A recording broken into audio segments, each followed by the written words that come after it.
ওকে, অনেকেই প্রশ্ন করছেন কাজের সময়সূচির ব্যাপারটা। অ্যাকচুয়ালি মালয়েশিয়ার যে লেবার ল আছে সেখানে আপনার বেসিক ডিউটি হলো 8 ঘন্টা, মানডে টু ফ্রাইডে।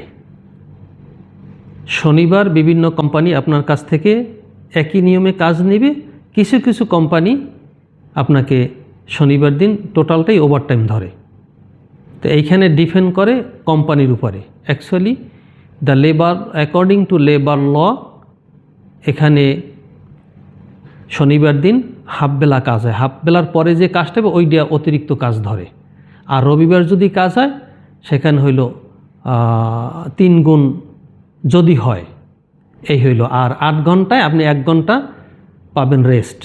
এরপরে বিভিন্ন কোম্পানিতে আছে, যেমন 10টার সময় একটা টি ব্রেক দেয় 15 মিনিটের, 3টার সময় একটা ব্রেক দেয়, ওটা কোম্পানির নিয়ম অনুযায়ী আপনি পাবেন। এই হলো কাজের সময়সূচি। ধন্যবাদ।